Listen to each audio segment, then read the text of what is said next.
বাঙালি audience ভাই, বাঙালি audience হচ্ছে গিয়ে দুনিয়ার সব থেকে অদ্ভুত প্রাণীদের মধ্যে একটা। যাই হোক, বাঙালি অডিয়েন্সকে গালাগাল দেওয়াটা খুব নর্মাল একটা ব্যাপার। আমি আজকে কতগুলো ফ্যাক্টর বলি, ঠিক আছে।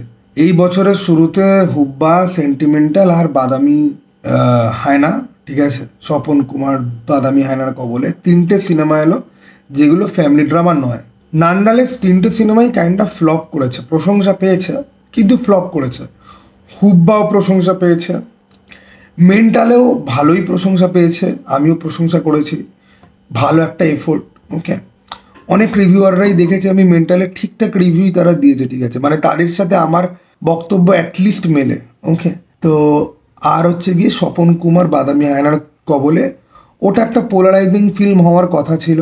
ওটা বুঝতে পারার ওপর অ্যাপ্রিসিয়েশনটা ডিপেন্ড করে আছে। মানুষ বুঝতে পারলে ভালো লাগবে, না হলে পরে 2.5 ঘন্টা ধরে কী হচ্ছে বুঝতেই পারলো না, গালাগাল দেবে। People hate what they don't understand, এটা একটা ইংলিশ প্রবাদ, এটা একটা ফ্যাক্ট।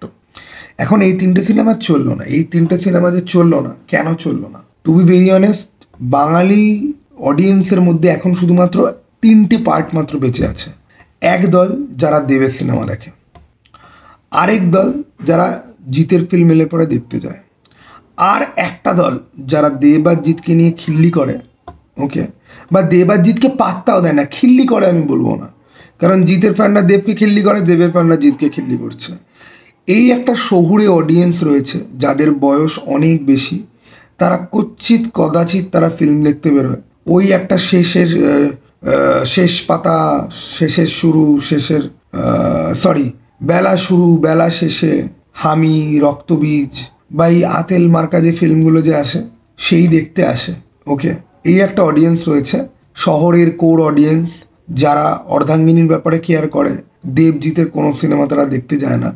দেব ব্যোমকেশ করলে পরে তারা একটুখানি দেখতে যায়, তারা একটুখানি একেনবাবু দেখতে যায়, তারা কমার্শিয়াল সিনেমা তারা দেখতে যায় না।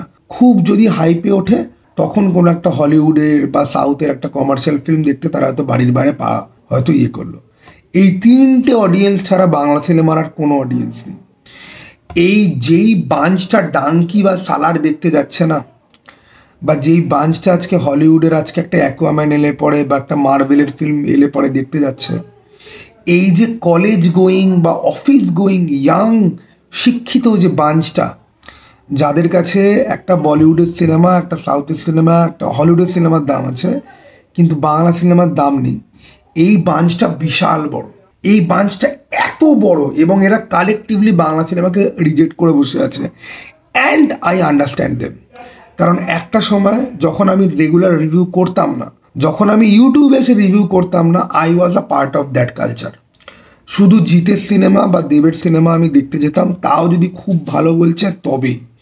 জিতের অনেক সিনেমা আমি দেখতে যাইনি কলেজ লাইফে, কারণ আমার ট্রেলার দেখে মনে হচ্ছে না ভাই আমার পোষাবে না। যখন অসুর বেরিয়েছে দেখতে গেছি, যখন ক্রান্তি বেরিয়েছে অনেক ছোট ছিলাম, যখন রয়্যাল বেঙ্গল রহস্য বেরিয়েছে দেখতে গেছি, যখন কবির বেরিয়েছে দেখতে গেছি, ঠিক আছে, যখন বুনুয়াস এসছে দেখতে গেছি, চাঁদের পাহাড় বেরিয়েছে দেখতে গেছি, কিন্তু আমি কিডন্যাপ দেখতে যাইনি। ককপিট দেখতে গেছি, চ্যাম্প দেখতে গেছি, কিডন্যাপ দেখতে যাইনি। বাজি, জিতের বাজি নিয়ে এত কথা হয়, আমি তো বাজির আগে থেকে রিভিউ করা আরম্ভ করেছি। তোমরা দেখবে আমার চ্যানেলে গোলন্দাজের রিভিউ আছে, বাজির রিভিউ নেই, করিনি, দেখতেই যাইনি বাজি। বাজি যখন এই অনলাইন থেকে কালেক্ট করে দেখেছি, দেখে গালাগাল দিয়েছিলাম। আর জিদ্দাকে ওপেনলি গালাগাল দেবো না, সেজন্য আমি দিও না, কথাই বলি না। বাট এটা আমি আমার আগে অনেক ভিডিওতে মেনশন করেছি, বাজি আমি দেখতেই যাইনি। I don't even care. Okay, ওই সাউথের সিনেমার রিমেক, ওই ছাপড়ি মার্কা হাবভাব আমার জাস্ট পোষাবে না। জিদ্দা করছে বলে হ্যাঁ ঠিক আছে চলো, কমার্শিয়াল ফিল্ম করছে, বাট তাই বলে দেখতে যেতেই হবে না। বাজির আমার কিচ্ছু ভালো লাগেনি, না গান না ট্রেলার দেখে তো আমি গালাগাল দিয়েছিলাম। ওকে, তো আমি ভিডিও করিনি, আমি কথাও বলিনি, ফরগেট অ্যাবাউট দ্যাট। ওকে, এটাই যদি দেব যদি থাকতো হয়তো আমি রোস্ট করতাম, ঠিক আছে। লোকজনের মধ্যে বায়াস থাকে, পছন্দ অপছন্দ থাকে, আমার মধ্যেও আছে। এবার অনেকেই বলবে না তুমি কন্টেন্ট ক্রিয়েটার, তোমাকে সব নিয়ে কথা বলতে হয়। ভাই আমি নিজেকে কন্টেন্ট ক্রিয়েটার মনে করি না, আমি তোমাদেরই মতো একজন অতি পাতি সাধারণ একটা মানুষ, ঠিক আছে। আসি, নিজের ফিলিংস, নিজের জ্ঞান গম্যিতে যেইটুকুনি বুঝি বলি, চলে যাই। ওকে, এইবারে বক্তব্য হচ্ছে গিয়ে যে বাংলা সিনেমার অবস্থা কোনোদিন ফিরবে না। আমি তোমাদেরকে বলি বাংলা সিনেমা শেষ, ইট ইজ ডান ফর। আমার রীতিমতো পারিয়া আর অঙ্কুশের ফিল্মটার জন্য এখন ভয় লাগছে। খাদান বেরিয়ে যাবে, বুমেরাংও হয়তো বেরিয়ে যাবে। বুমেরাং ওই এপ্রিল মাসের দিকেই আসবে, আমি তোমাদেরকে বলে দিচ্ছি। ওই ঈদ ফিদের সময় আসবে, 1 মাস আগে থেকে প্রমোশন আরম্ভ হবে, বলবে এটা প্যান ইন্ডিয়া ফিল্ম। কিসের প্যান ইন্ডিয়া, কেন প্যান ইন্ডিয়া, মানুষ কেন প্যান ইন্ডিয়া দরকার ছিল আমি আজ অব্দি বুঝিনি। চেঙ্গিস প্যান ইন্ডিয়া করেছো, ঠিক আছে, খুব ভালো কথা, ওকে। বরং রাবণকে বরং আরেকটুখানি ভালো যদি এক্সিকিউশন যদি হতো, রাবণ বরং প্যান ইন্ডিয়া ছাড়া যেত, okay. Raavan Chengiz pan India material ছিল, মানুষ প্যান ইন্ডিয়া ম্যাটেরিয়াল কোনো অ্যাঙ্গেল থেকে ছিল না। বুমেরাও আমি জানি না প্যান ইন্ডিয়া করে কি হবে, কি ব্যাপার স্যাপার, আমি প্যান ইন্ডিয়া নিয়ে ইন্টারেস্টেড নই। এই পাড়িয়া সিনেমাটা বরং প্যান ইন্ডিয়া হওয়ার মতো ম্যাটেরিয়াল আছে। পাড়িয়া ট্রেলার যা মারাত্মক করেছে, অল থ্যাঙ্কস টু জিদ্দা, যে পাড়িয়া ট্রেলার যে দাঁড়িয়েছে পাড়িয়ার পাশে। দেবও শুনলাম নাকি মানে ফেসবুক ইনস্টাগ্রামে শেয়ার টেয়ার নাকি করেছে। এখন দেবজিতের এই একটা ব্যাপার ভালো, দুজনেই দুই সুপারস্টারের এই একটা জিনিস ভালো যে অ্যাটলিস্ট এরা দুজন বাকিদেরকে এনকারেজ করে, ঠিক আছে। এবার পাড়িয়া দেখা যাক, পাড়িয়া আমি তো ফার্স্ট শো দেখতে যাব, এবং দেয়ার ইজ আ চান্স যে পাড়িয়া আমি 2-3 বার দেখতে যাব।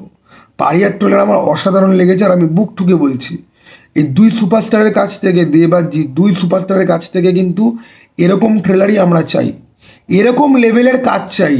এই কাজটা দেখতে আসবে, পাড়িয়া দেখতে অনেক শিক্ষিত লোকজন আসবে। এক কুকুরের অ্যাঙ্গেল আর এক্সিকিউশন এত ভালো, এক্সিকিউশন দেখে বাংলা সিনেমা মনেই হয় না, এক্সিকিউশন দেখেই মনে হয় এটা একটা রেসপেক্টেবল কাজ, এটা একটা ল্যাঙ্গুয়েজের ব্যারিয়ার না যদি থাকতো, এটা সাউথের কাজ বা হলিউডের কাজ বলে ইজিলি চালানো যায়।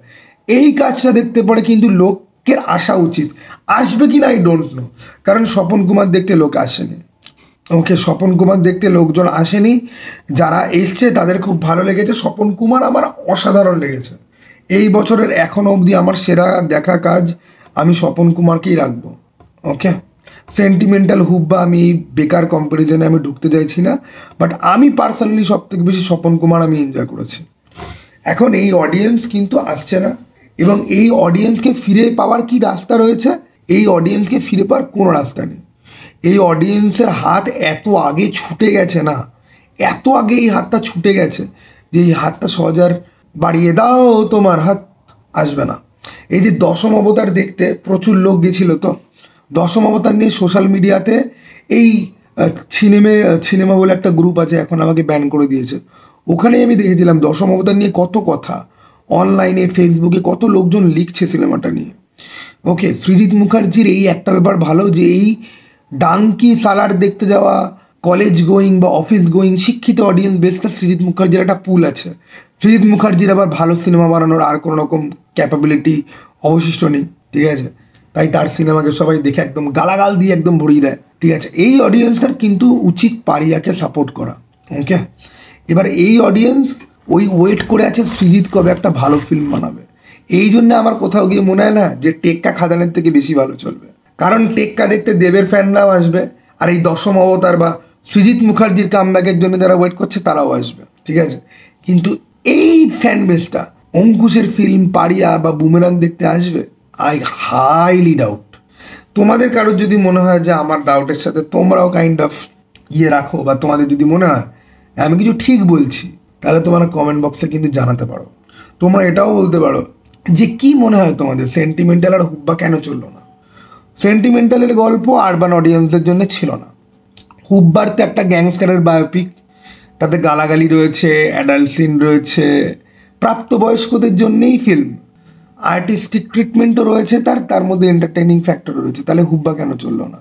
মোশাররফ করিমকে কেউ চেনে না, নাকি ব্রাত্য বসুকে কেউ চেনে না, নাকি একটা গ্যাংস্টারের জীবনী দেখার জন্য কোনো রকম ইন্টারেস্ট নেই, নাকি বাংলা সিনেমা সার্বিকভাবে দেখার জন্য আর কোনো রকম আগ্রহ নেই? তার উপরে আবার হুব্বা যেইভাবে লিক হয়ে গেছে ভাই, এই জন্যে বলি যে আইটির জন্য ভালো ছেলে না ভাই, ঠিক আছে, হাস্যকর, ঠিক আছে, this is almost laughable, okay. Anyway আমি অনেক বকে ফেলেছি, কার কি রিজন মনে হয় লিখে জানো। চলো টাটা বাই। আমার রীতিমতো অঙ্কুশের মির্জা আর বিক্রমের পাড়িয়ার জন্য ভয় লাগছে, বাট এই দুটো সিনেমার পাশে আমি আছি। মির্জা পাড়িয়া দুটোর জন্য আমি খুব এক্সাইটেড। পাড়িয়াতে আমি ফার্স্ট শো দেখতে যাবো, ওকে। সেটার জন্য যদি আমাকে ছুটিও যদি নিতে হয়, it is okay for me, কারণ বাংলা সিনেমা সকালবেলা শো পায় না, দুপুরবেলা থেকে শো পায়, ঠিক আছে। আর পারিয়া তো আমার মনে হয় না যে ঠিকঠাক শো পাবে বলে, বাট ওই সময়ের অন্যটা মোটামুটি খালি আছে, বিশাল মেজর কোনো রিলিজ তো অ্যাটলিস্ট নেই। ওকে, কিছু হলিউডের ফিল্ম আছে, বাট সেগুলো আমি জানি না কত দূর কি। আরজাইল দেখার জন্য আর কজন লোক ভিড় করবে? হেনরি ক্যাভিলের আরজাইল দেখতে কটা লোক আসবে? দেখা যাক কি হয়। ওকে, চলো টাটা, বাই।